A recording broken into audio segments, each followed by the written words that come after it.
गुरुर्ब्रह्मा गुरुर्विष्णू गुरुर्देव महेश्वरा गुरु साक्षात परब्रह्म तस्मै श्री गुरवे नमहा. गेल्याच आठवड्यात ज्ञानेश्वर जयंती साजरी झाली. आज आपण ज्ञानेश्वरांचा थोडासा ज्ञानेश्वर जयंतीचा रोचक इतिहास बघूया ध्यानात. मग करूया ध्यान. ताठ बसा, पाठ मान खांदे सैल करा, हाताची ध्यान मुद्रा करा, हात मांडीवर ठेवा, डोळे अलगद मिटा. मोठा श्वास घ्या, सावकाश सोडा.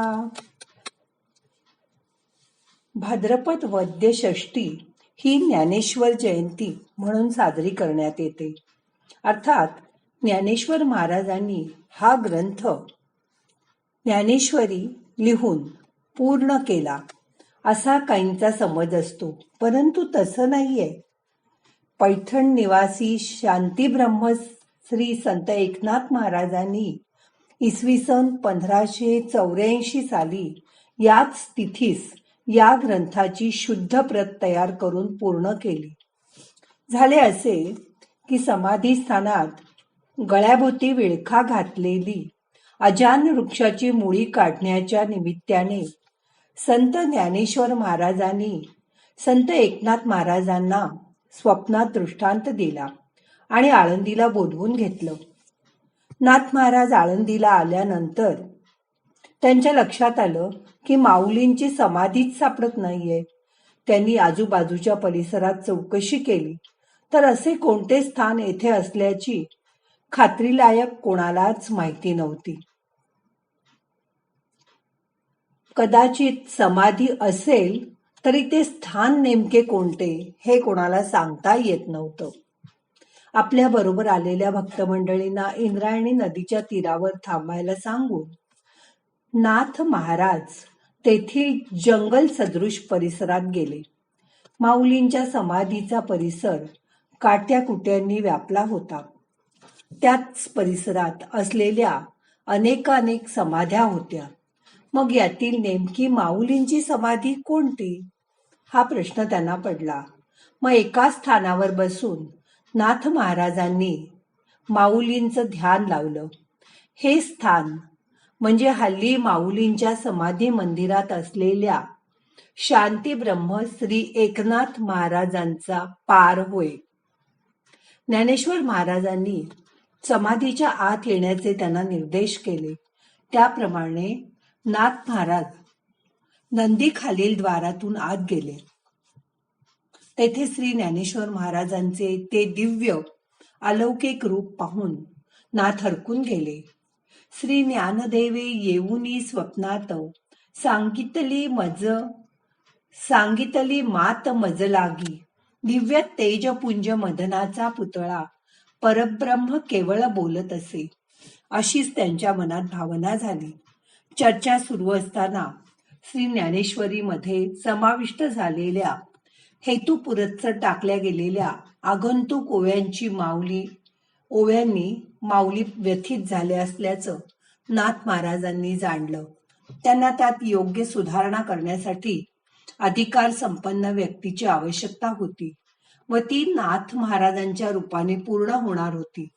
त्यामुळे अजान वृक्षाच्या मुळीचं निमित्त करून माऊलींनी नाथ महाराजांना बोलवून घेतलं.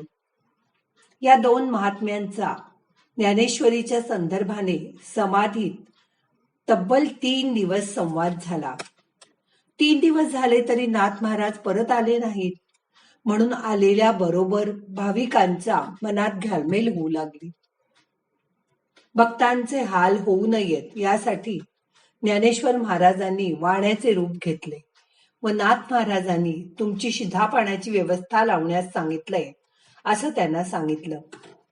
समाधी स्थानातून बाहेर आल्यावर सर्व भाविकांना माऊलींचं समाधीचं दर्शन घडावं या हेतूने नाथ महाराजांनी सर्वांना त्या स्थानी आणलं. सर्वांना माऊलींचं दर्शन घडवलं. समाधीचा शोध लावल्यानंतर समाधीचा जीर्णोद्धार केला. मूळ गाभारा बांधला. मंदिर परिसर सुशोभित केला. नित्यपूजेची व्यवस्था लावली.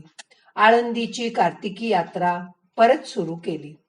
यानंतर वर्षभरातच श्री संत एकनाथ महाराजांनी श्री क्षेत्र पैठण येथे ज्ञानेश्वरीची शुद्ध प्रत तयार केली. त्याची पूर्णता ज्या दिवशी झाली तो दिवस म्हणजे भाद्रपद वद्य षष्ठी. तोच दिवस श्री ज्ञानेश्वर जयंती म्हणून वारकरी संप्रदायात साजरा करण्यात येतो. श्री ज्ञानेश्वर महाराजांनी इसवी सन 1290 मध्ये ज्ञानेश्वरी लिहून पूर्ण केली.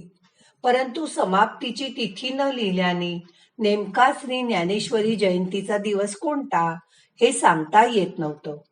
पुढील काही काळात नाथ महाराजांनी महाराष्ट्र आणि बाहेरील श्री ज्ञानेश्वरीच्या शेकडो प्रती जमा करून त्या शुद्ध प्रती तयार केल्या व शुद्ध प्रती परत पोचवल्या. आज ज्या ज्ञानेश्वरीचं आपण पारायण करतो ती श्री नाथ महाराजांनी शुद्ध केलेली आहे. म्हणून नाथ महाराज हे ज्ञानेश्वरीचे आद्य संपादक आहेत. एवढंच काय तर ते मराठी वाङ्मयाचेही आद्य संपादक आहेत. श्री एकनाथ महाराजांनी ग्रंथाच्या शेवटी 4 ओव्या लिहून ठेवल्या आहेत. त्या अशा: शके 1576 तारण नाम संवत्सरी, एका जनार्दने अत्यादरी, गीता ज्ञानेश्वरी प्रतिशुद्ध केली. ग्रंथ पूर्वीच अतिशुद्ध, परिपाठांतरी शुद्ध अबद्ध, तो शोधुनिया एवविध, प्रतिशुद्ध सिद्ध ज्ञानेश्वरी. नमो ज्ञानेश्वरा निष्कलंका, जयाची गीतेची वाचिता टीका, ज्ञान होय लोका, अतिभाविका ग्रंथार्थिया. बहुकाळ पर्वणी गोमटी, भाद्रपद मास कपिला षष्टी, प्रतिष्ठानी गोदार तटी, लेखन कामासाठी संपूर्ण जाहली. हा आहे श्री ज्ञानेश्वर जयंतीचा इतिहास. ही अनमोल व जुनीच परंतु नवी माहिती सगळ्यांपर्यंत पोचावी म्हणून आजचं ध्यान. याचं संकलन योगीराज महाराज गोसावी पैठणकर, शांतीब्रह्म श्रीमत श्री संत एकनाथ महाराज यांचे 14वे वंशज यांनी केलं आहे. जय ज्ञानेश्वर, जय एकनाथ. आता 5 मिनिटं शांत बसा.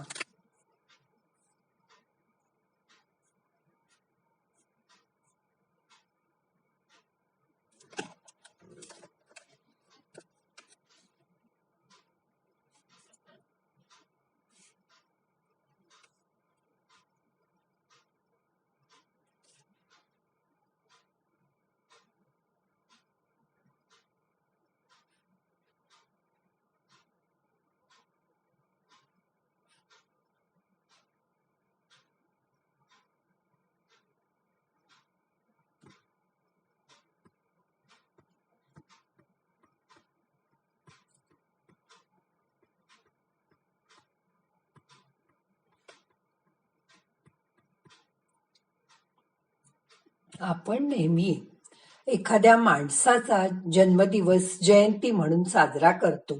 पण आज आपण ऐकलेली माहिती ही एका ग्रंथासंबंधी म्हणजे ज्ञानेश्वरी संबंधी होती. एखाद्या ग्रंथाचा जन्मदिवस साजरा करणं हे आपल्याला नवलच आहे आणि हे आपल्याला माहित पण नसतं. म्हणून लक्षपूर्वक ऐका की ही ज्ञानेश्वर जयंती आहे. म्हणून